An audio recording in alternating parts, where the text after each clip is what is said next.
In this video, I'm going to be showing you guys how to take your stock SRT4 headlights and make them look like this.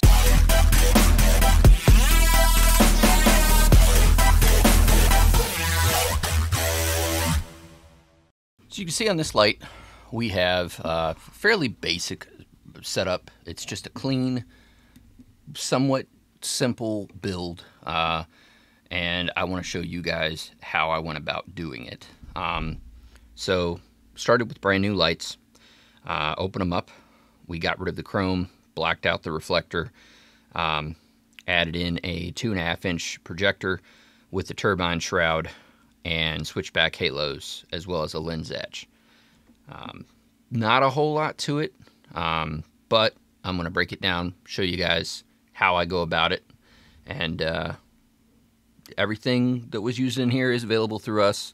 So we'll go ahead and get on with the build. So the first thing on the lights, we're going to need to open them up. These are sealed with butyl, so opening them up is pretty simple. We'll go over to the oven and do that right now. So over here in the oven, now oven temps for butyl, you're probably going to want around a 220 Fahrenheit, and you're going to want to put it in the oven for about 10 minutes. You're going to want to prep the light first. There's a rubber gasket on these. It's fairly simple to remove, and there's just no reason to keep it on there. So go ahead and pull it off so that way it's out of your way. Just like that. And then if you were doing something that's maybe not the SRT4, maybe you're doing some other kind of car, but you're sort of following this video, you want to try to make sure there's no screws in the light, so you want to remove all those. In the case of this light, there are none, so I don't have to worry about that. So I will go ahead and remove that little sticker on the back there, and I'm going to pull out this bulb that's in the turn signal little parking light location, and I'll pop this right in the oven. Now you're going to want to put it on something in the oven. Don't just put it straight in there. I like wood as a pretty good surface for it because it doesn't transfer the heat as much. Metal's not a good idea. You can use like towels, but be careful, because obviously they can catch fire if it, is done improperly. So keep that in mind. But just a block of wood or something like that, something that keeps it off the metal, works really well. I'm going to go ahead and set the timer for 10 minutes, and we'll come back. Alright, so 10 minutes is up. Time to pull them out. Now, it will be a little hot. My hands are kind of used to it, but you might consider get some gloves or something like that just to make it a little bit easier. Now, we're going to try to find a nice location, probably around the bottom, where we can pry it apart. A flathead screwdriver works pretty well. You can just kind of slide it right in to start peeling that apart. Keep note of any of the tabs around the sides of the light, and just like that, we'll pull the cover off and just set that to the side. There's the back side. I'm going to let that cool a little bit so it's easier to handle, and then we'll move on to the next step. So now everything's cooled down a little bit, I'm going to go ahead and remove the 2 screws that secure the bezel to the lens cover, and I'll just pull the bezel right out and set that lens to the side. Being very careful not to touch the inside of the lens. There's a fine coating on the inside. If you disturb that, it will leave some streaks and marks and stuff, and you cannot really get it out. So I'll take the light and the bezel back over to the table. So next we're going to remove the reflector from the housing. There are 2 little pop tabs at the top here. So you just pop out the 2 balls on the top, and then this little adjustment screw here will release the bottom half, just like so. So we're also going to want to remove this section right here. You just kind of like pry it out at the top and it'll come right out. And there's also a little tab here at the top. If you bend that down, it'll slide right out. You won't need this, so just go ahead and toss it. And that's what we have left. Now, for the projectors on these, you can fit them in just straight through with the shredded shaft style with the screw in the back. Problem is it's going to hit the front lens, and our shroud will sit a little bit off of the back of the reflector, so it won't fit in there really well. So ideally with this one, what you're going to want to do is what we call a nut and bolt method. The process of that, I will actually remove this lens. So I have removed the lens. I'll set that to the side. And I have just the plain projector backing here. And I'm going to slide that right through and secure that to the back with the nut and washer. So the round one here is the one that you're going to want. And you're just going to slide that right around these wires. And notice the detent on the shaft will line up just like that. We'll do the same with the nut and screw it into place. Now you don't have to get overly too tight with this. You just want to make it snug so it's sitting in there firmly. And then we're gonna next have to line it up. For this projector, it's not, or this reflector housing, it doesn't align itself. Some of them will be able to align themselves depending on what kind of headlight that you're dealing with. But in this one here, you're gonna have to do it yourself. And I usually just go visual. I've done it long enough that it's not too bad if I go visual, but you're gonna wanna be careful that you make sure that you do have it aligned properly. You know, left, right, straight, up, down, all that stuff. And in my case, I can usually line it up. Like you can see, this top thing here is kind of a flat spot on the light itself. So if you kind of line this top of this with that, that's a start. Beyond that, you can kind of look on the back side and check your angle up, down, as far as how flat that back of the projector is to the back of the housing, the reflector housing.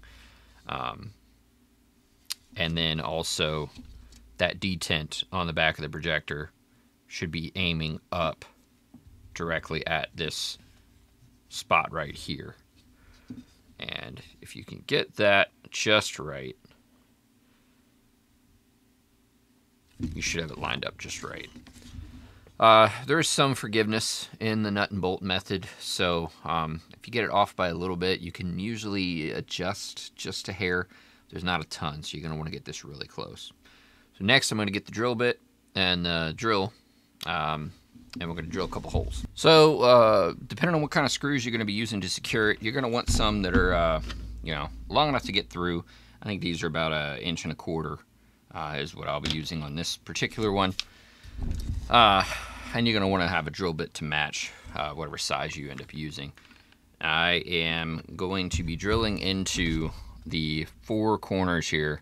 I've got 2 down here and the 2 up top here. And I'm going to be drilling into the housing, being very careful to not let it rotate while I'm drilling.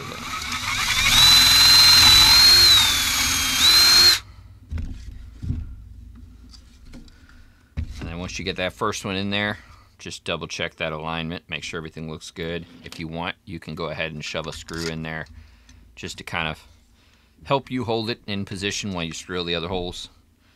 And then once you think you got her in there pretty good, you can go ahead and drill those other holes. So just like that, I've drilled the 4 holes. And you can kind of tell on the back side if you're pretty straight. I can see it's pretty lined up pretty straight on the top there. The bottom also looks pretty straight. This does have a slant on the bottom here, so do not pay attention to that when you're trying to line it up. That top point is a much better focal point as far as what's straight and what's not on this housing. And each one is going to vary a little bit. So just got to consider the housing you're working with, study it to try to figure out what the level point is on it. Sometimes you can mark it if it's inside the light still. You might be able to mark it somehow to say where that point is. We are going to go ahead and remove the projector now. And in order for us to recess that back in, what we're going to have to do is we're going to have to cut out this round part right here. So I'm just going to go over to the workbench and with the Dremel, just cut out right around that. So I use a little bench top Dremel tool cut off here, and I'm just going to trace around that outside there. Wearing gloves is a great idea. I do this so much that I know how to hold it right so I don't generally get hit, but definitely you should consider wearing gloves here. And just like that, we've got it cut off. We'll make a little bit of dust, so keep that in mind. I'm going to clean out the inside of this a little bit with the spindle. Makes a nice round hole. I'll blow it out now. And just like that, I got it blown out, pretty clean. Now we're going to strip the chrome. Now for stripping the chrome, I recommend using a chemical degreaser, concentrated degreaser. I really like Zep's. I actually have the bucket of it right here. Just got a fresh batch. This actually strips really fast for the chrome. So you just drop it right in there. Give it about 5 minutes. Pull it back out. The chrome will be completely gone. So it's been about 5 minutes. Pull it right out. You can see the chrome is completely gone. So now I'll go ahead and take that part and wash it off. So you see, I got it all dried off, washed off, got all the degreaser off real good.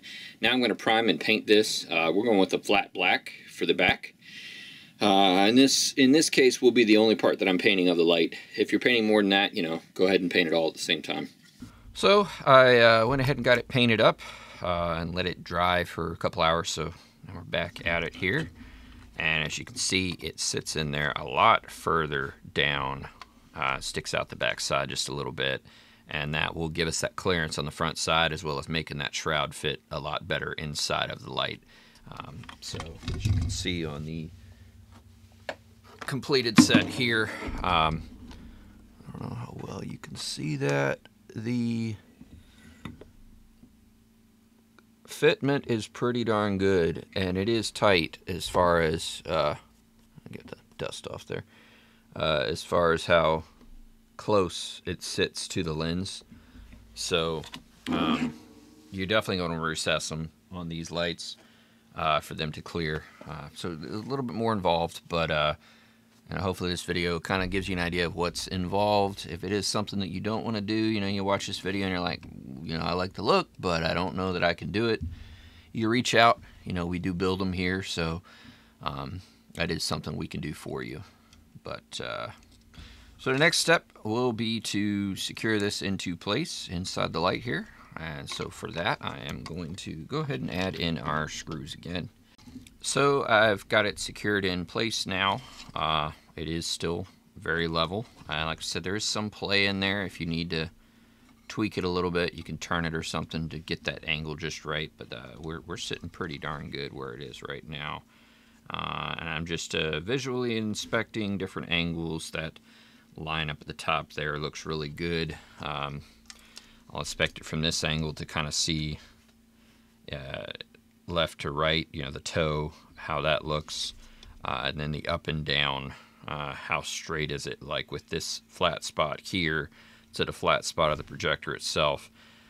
There is some adjustability via the adjustment screws in the back of the light with this shaft here, but you're going to want to try to get it as darn close as you can within the light so that you have maximum adjustability once you get it inside of the actual backing, the housing of the light. But we got it dialed in pretty darn good there. I did end up having to add a couple nuts to the bottoms to pull it out a little bit to get that angle up a little bit. But I just added that to the back side of the screws. So put the screw through, put a nut, and then that nut goes against the housing, and that pulled it out to get me that angle that I wanted to get. And it is secure in there. It's not going to go anywhere. I do use nuts with the lock washers in them so that it doesn't try to back off on you when it's inside the light. In this case, these aren't sticking out too far, so I won't have to worry about trimming them, but you will have to consider that if you use longer screws or bolts. You will have to cut off the back side of them so they don't hit the back of the housing when you put everything back together. But that looks pretty good, so I'm going to go ahead with that. I'm going to put this part on. Now, if you're adding a demon eye, this is the part where you'd want to do that. We do have a few videos showing how to add demon eyes, but this build is not getting the demon eyes. So I'm just going to go ahead and screw the lens back into the projector so that we can move on to the shroud. For the next part, you're going to need your shroud. In this case, we're using a 3-inch shroud on a 2.5-inch projector, so we'll need this part here. It's called a centric ring, and a centric ring snaps into the shroud. You can see there's the 5 little tabs, and it just snaps right down in the center of that, and then it will slide over top of the projector face. Now we're already hitting, so I can see the different points that I'm going to have to be trimming to make it fit in there better. I already know from the other one that I did, I'm going to have to cut off the bottom part of this ring the whole way around up to the acrylic part right there. I'll cut that part around. Then I'll have to cut a little bit up in here to clear up there. And the big part is going to be right in here. This part here, because the bezel actually cuts in pretty darn tight on the projector. So I'll have to cut the bottom part of the bezel so that the halo, we are using a 110 millimeter switchback halo, for it to clear, we are going to have to cut the bottom part of this bezel, as well as cutting the shroud so that it fits in there better. And you can see a better idea of that on the one that's already done. It's fairly clean in there the way that I got it. You almost can't tell that it was trimmed to fit, but the benefit there is that I still have enough room in there that I can adjust the projector up and down if it needs to be, and it won't get hung up. If you cut too close, then you're going to have an issue where it's going to rub when you try to adjust the projector height up and down, and maybe it'll hang it up so it can't even adjust at all. But if you cut it too loose, then you're going to have like a gap. So you kind of got to get it just right. Take little bit by little bit off until it fits just right.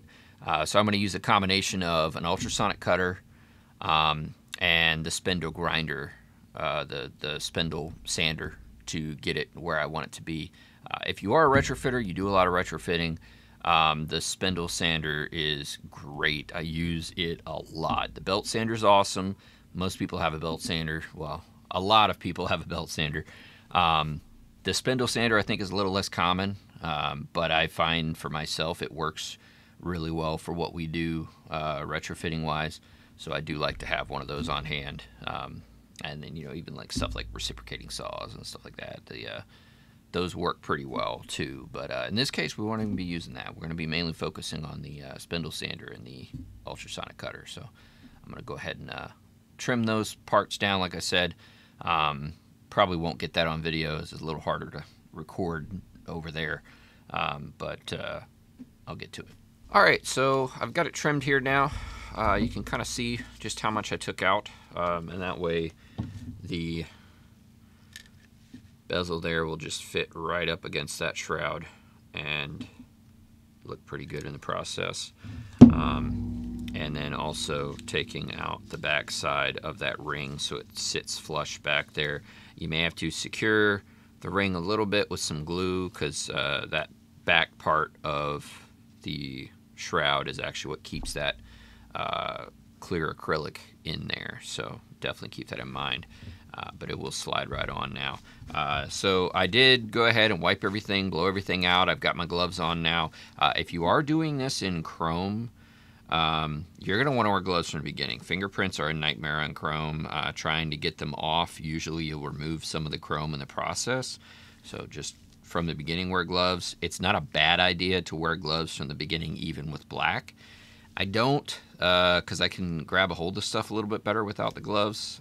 It's easier for me to work. But if you're okay working with the gloves on the whole time, it's not a bad way to go. But first up, before I put this back together, I'm going to go ahead and install the halo now. And I'm just going to run that wire right out the bottom hole here. So just like that, I run that right out the bottom, and I will now put that halo directly in there. And it'll just kind of sit there loose. The shroud itself will hold that in. Now you can add a little bit of glue to the projector here. It doesn't take much. Honestly, the shroud will probably hold on by itself. But just as a little bit of insurance, you can put just a little bit of glue right around there. And then slide this right over top of that. And that'll just give it a little bit of extra hold to make sure that it doesn't try to go away on you.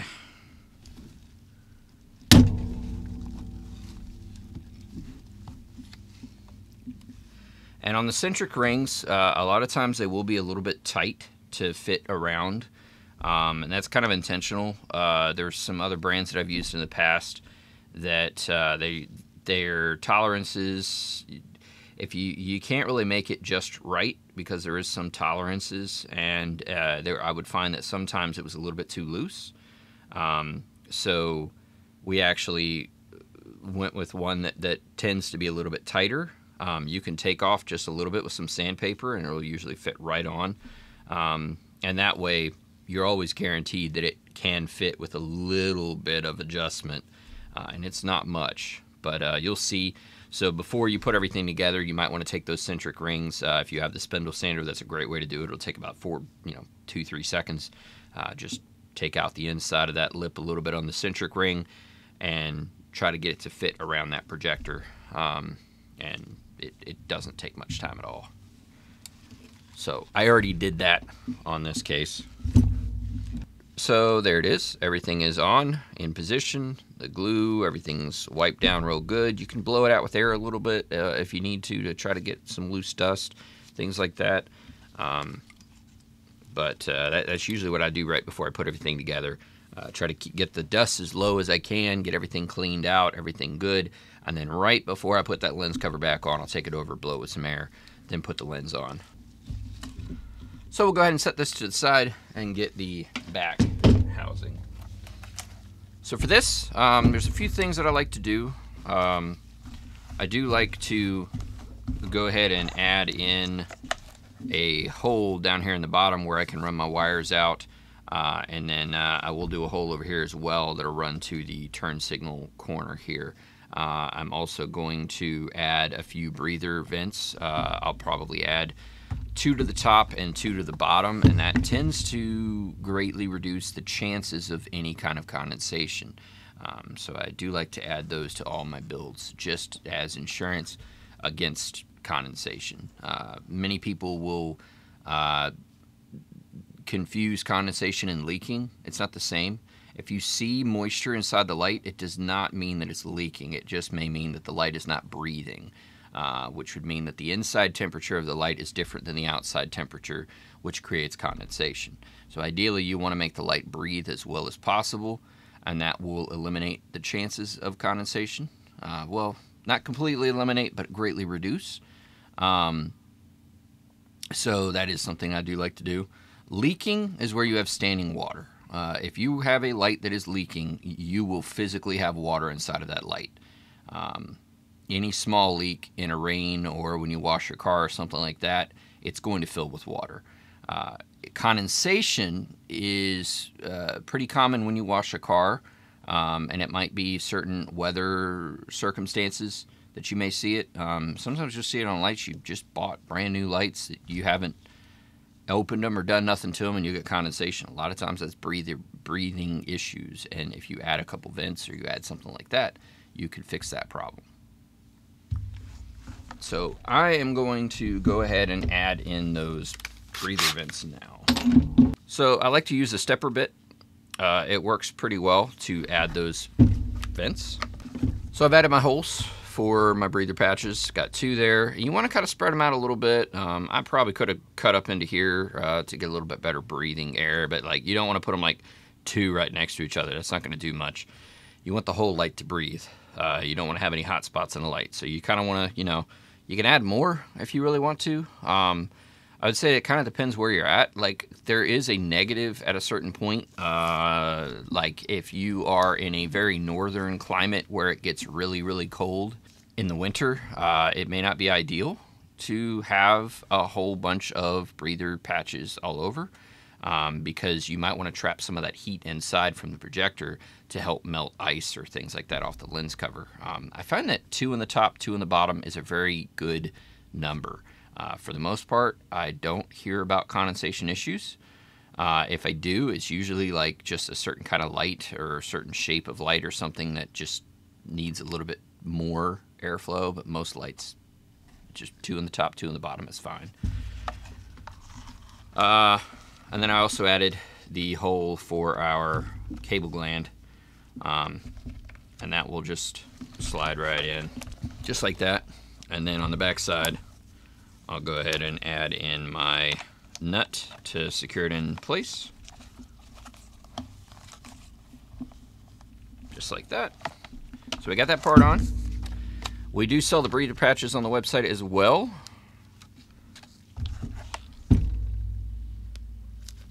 And they're just real simple little stickers that go right over top of the holes that you drill. And just like that. So we've got 2 patches there. And 1 and 2, the other one right there. And then we have the cable gland right here. And we are ready for the next step. So the next part is going to be to add in the driver for our halo. And I'm going to secure it to the bottom here with glue. And the next step I will be making this, for this particular light, it is a 9007 bulb. So I will be creating that. I got the parts over there for it. I do have another video that goes into more detail onto how I create my little harness plugs. It keeps everything really simple. All right, so I now have my little harness assembled here. I'm gonna go ahead and shove that right off the back there through our cable gland. I also ran the wire for our halo driver out the side here so I can run them to the plug that's going to be right here. I will secure this to the back side of the housing and go ahead and attach this to our halo.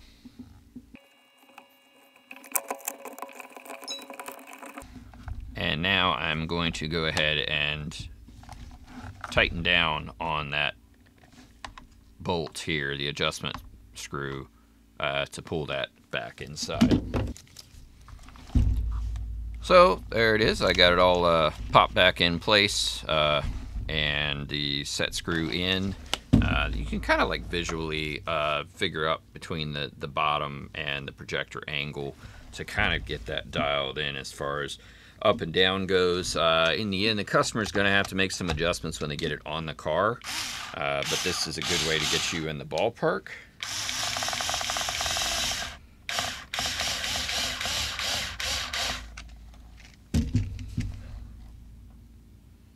And that is pretty darn straight. Okay, so that'll get me to the customer. Should go in the car pretty good, but maybe just a minor adjustment of that back screw to get that angle up or down, depending on what where they want it to be. On the back side, so we do have the projector wire coming out the back, and I will add a plug to this. Now, how you want to go about doing that is kind of up to you. I do have these that I use. They are pins that I can clamp onto the wiring as well as a plug so I can assemble everything together. So on the SRT4s, the power is in the middle, or I'm sorry, the ground is in the middle, So we'll go ahead and plug that one in there. The high beam is to the right. So a lot of this depends on how you're looking at the plug. If you see, I have the rounded part of the plug up top here. The flat part with the little clip here is on the bottom, and I'm looking at the back side. So I have white with the ground in the middle. I am using a red wire for the ground, but that is my ground. And then the low beam is on the left side. So the next part is our little turn signal bulb here. So this actually has the parking light and the turn signal inside of it. In the case of this, you do have a ground. You have the turn signal on the far side, and then you have the DRL. So the way that I am going to do this, I'm actually going to drill through the back of the plug and run my wires up to the metal contacts that are on the inside here, and that way I can solder to those contacts inside to create my connection to the halo, and that way it still remains plug and play. We're still going to have that turn signal bulb on the side for this build, but it will be easy for the customer to pull the bulb out if they need to replace the bulb or something like that and plug it right back in by having that wire out the side instead of running it inside. Because the only other option you would have, and a lot of builders do this as well, where they just leave the wires hanging out the side like this. I'm going to do that now, and then I'll come back once I get the wires run so you can kind of see how I did it, and I will show you what pin is what. Looking at the plug with the little indent up there, it is turn signal, parking light, and the ground is both pins on this side. These metal pins at the top are not actually contacts. Those are just little detents that hold this bulb in. So you actually don't want to solder to any of those 4 top metal pins. It's the ones that are further down in the plug, and you can solder directly to those. It is a little bit of a challenge if you're not real good at soldering. This is probably not something you want to do. If you're a builder, I think this is a good idea. If this was my own car, I'd probably just wire it into the car itself. But in an effort to, once again, make install as simple as possible for the customer in the end, I went ahead and just put them in for him so he won't have to worry about it. And just plugs right in back like that. So I've got my plugs on. I got all that figured out. As for the back cap, now I'm going to be using a rubber cap here. Now it will greatly depend on what you have. This is what's stock on them, and it's somewhat open, so I don't have anything that I can plug that back side up with. So instead I'm going to be using this. Now I could put a big cap on the back of that, which will fit, and then I'll have just a ton of empty space in there. I think that looks a little bit unnecessary and tacky, so I don't like to do that. So what I'm going to do is actually cut this down like so. So you can see I've basically made it a much smaller cap. That cap will go right on, no problem. And what I'm going to do is I'm going to secure it in place with gasket maker. That's what I did on the other light. It will hold this in place a lot better, and it will keep it sealed from water and things like that as well, a little better than what it would with the loose cap. Loose caps can fall off, especially when it's being installed, and there's really no benefit to a cap, being that we've removed the bulb. There's nothing in the back of this light that anybody needs to get to, so we can create just a permanent cap for it now, since the only way to fix it if the projector goes out, which I've never had one go out, but let's say they do, you're going to have to open the light to fix it anyways. So this is the way that I'm going to do it on this build, and that will keep it very, very streamlined, very small. Install will be super simple, and you won't have any clearance issues that you might have if you didn't do that. So I'm going to go ahead and secure that in place. Well, actually, you know what? We'll go ahead and seal it up first. And that way I can let this sit, because after you add the gasket maker, you're probably going to let it sit for like an hour or two to solidify so that it doesn't fall out on you. But we will blow it all out one last time, wipe it down, make sure all the dust is out that we can get out of there. Turn on the oven, we'll go back over to it. I will show you how to add more sealant to make sure that you don't get an actual leak. We've already addressed the condensation problem, but you still have the potential for leaks if you don't add more sealant to the light before you put it back on. If you just put it on directly as is, it may not leak, but it's really going to suck if it does, so I always add more sealant. So we're back over at the light. Everything's been blown out and ready to reassemble everything. The oven is heating up now. I will take our bezel and I'm going to go ahead and install it back into the light lens cover. So we got it back inside, and once again being very careful not to touch anything on the inside to get any dust in there. The next step will be to add the sealant to the outside. You're going to want to match whatever color's in it. Now in this particular set they're using a gray sealant. You can put black, but it's going to look a little bit tacky having black with the gray, and pulling this stuff out is going to be a ton of work. So personally I never clean the channels out, I just add more on top. The butyl that they use on these lights is perfectly fine. You just need to add a little bit more. When adding the butyl, you don't want to just stick it in with the full size. You're going to want to like stretch it out, because you're not trying to like put a ton, you're just trying to top it off so that everything is even. So I'll just start at a point like this, and then I will stretch it and add it as I go around. So you can see it didn't take much, but I did add a little bit around the whole way around, and that way when I push everything back together it will create a much better seal than if you weren't to add any. And there is kind of a fine line between there. If you add too much, it's going to ooze out when you push it all back together. You can follow that with your finger and just kind of pick that stuff off if you need to. But if you do it just right, you shouldn't get much of an ooze at all, but you will get that solid seal. So I'll go ahead and take the lens cover now, making sure, inspect everything. If you need to, grab a rag. Fingerprints on the lens usually are somewhat easy to see, so it is worth going over them real quick. Get that bulb nice and clean. If you might have gotten any finger grease on a halogen bulb, it will last a lot less. It'll burn out faster. So I've got it placed on, just resting there, pushing it as much as you can, but the butyl is not going to be real soft when it's cold, so you just get it as far as you can, and then we'll go ahead and put it inside the oven.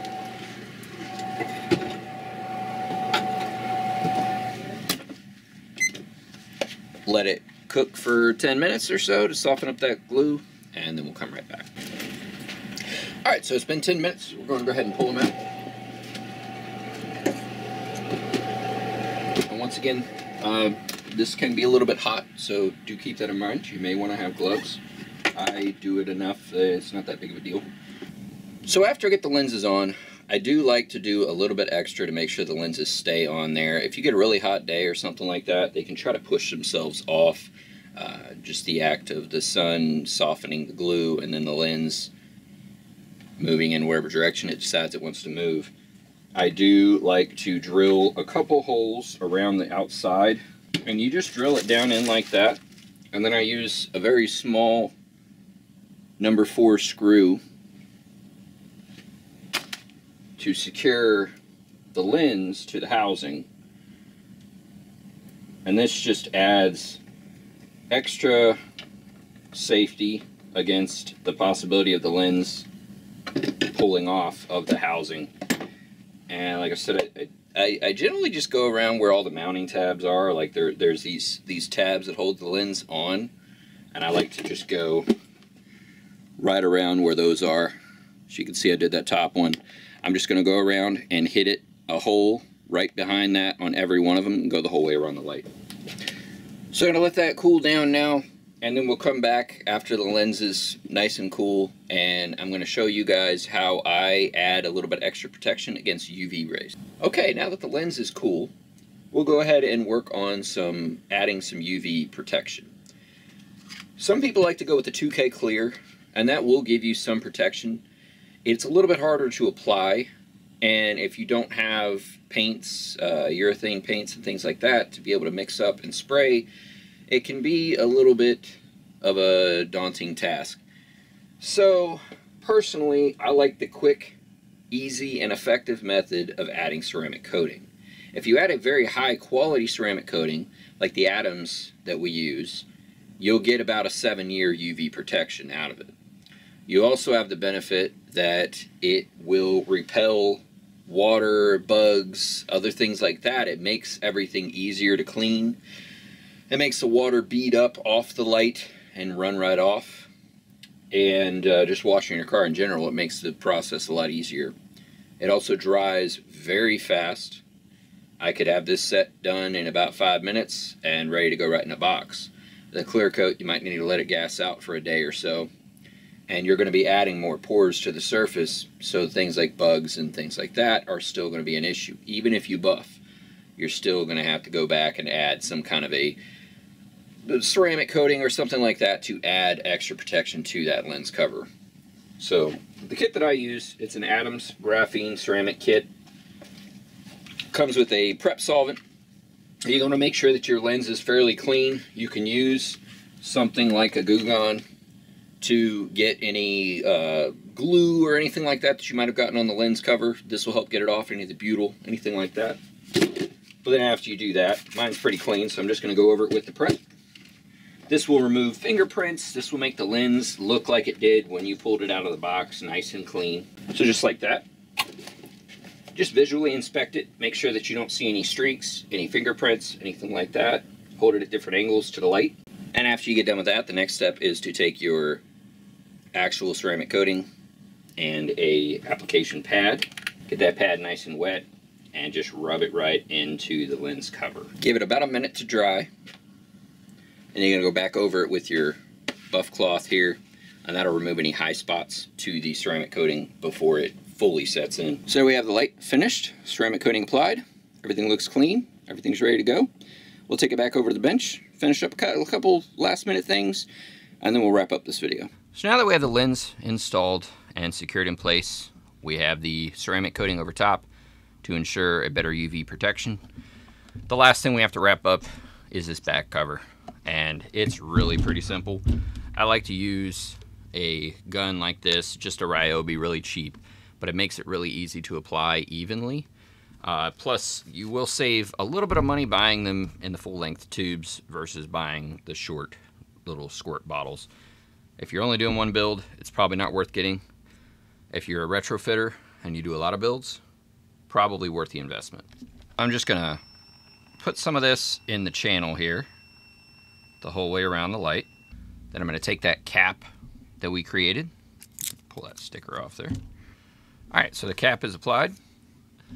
And I'm going to go ahead and add another ring of this gasket maker around it, just to be extra safe. Like I said, in the case of using LED projectors like this, you're not going to have a reason to need to get back into the backside of this, unless your wiring was different or something, but you know, for the most part, no. So this is an easy way to reseal it up. And just another opportunity to get your glove on here. You can chase it around to smooth it out a little bit. Not a huge deal if you don't, but it does end up looking a little bit better. Hopefully this video gave you a pretty good idea of what to expect with the build. It is a little bit more involved than some may be, being that the projector has to be recessed back. But all in all, it's not a terrible build. It just requires a little bit of extra effort versus what a larger light might be. But hopefully this build gives you an idea, this video. And if you have any questions, feel free to reach out. The majority of the parts that are on this can be purchased at nextlevelneo.com. So thanks for watching. Hit subscribe, like, all that stuff. We greatly appreciate it. And till the next video. Thanks, guys.